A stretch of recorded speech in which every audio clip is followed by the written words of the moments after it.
I would feel only appropriate to have all their work underlined and appreciated by a successful vote on our behalf, and I'd be hugely disappointed for them. It's quite annoying as well. It is quite annoying, yes.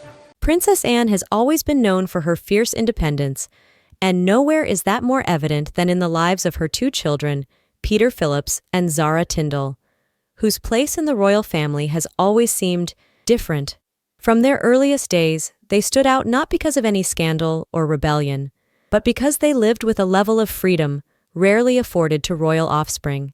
They attended local schools, formed friendships without the shadow of relentless press intrusion, and pursued ambitions unbound by palace protocol, even as their cousins navigated a life measured against centuries-old traditions.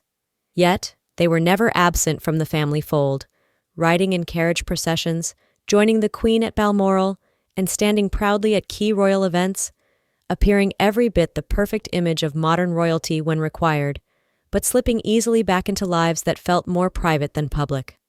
This unusual balance allowed Peter to carve out a career in sports management and business, and Zara to achieve Olympic glory in equestrianism, her passion earning her not just medals, but the respect of the sporting world. To outsiders, it was a puzzle. How could the children of the Princess Royal exist so comfortably on the edge of royal life without being pulled entirely into its demanding orbit? Their ability to step forward and disappear again at will seemed almost like a carefully constructed shield, one that kept them close to privilege while free from its most suffocating burdens. Over the years, speculation brewed. Were they overlooked, quietly excluded, or simply walking a unique path by choice?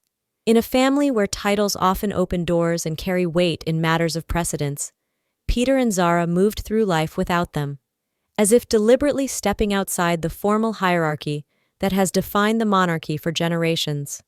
And then the truth emerges. This was not an accident, nor an oversight, but the result of a very deliberate decision made at the highest level. When Princess Anne married skilled equestrian Mark Phillips, he was offered a peerage, a noble title that would have instantly placed him and any future children within the aristocracy. Mark declined, choosing instead to remain a private citizen, free from the obligations and scrutiny attached to such an honor. Queen Elizabeth II, respecting both her daughter's wishes and her son-in-law's choice, refrained from granting courtesy titles to Peter or Zara. In doing so, she allowed Anne to raise her children without the HRH before their names, sparing them the rigid demands of royal duty and the constant hum of expectation. It was a bold move in a monarchy that prizes tradition, but one that Anne believed would protect her children's autonomy and happiness. Decades later, that decision seems almost prophetic.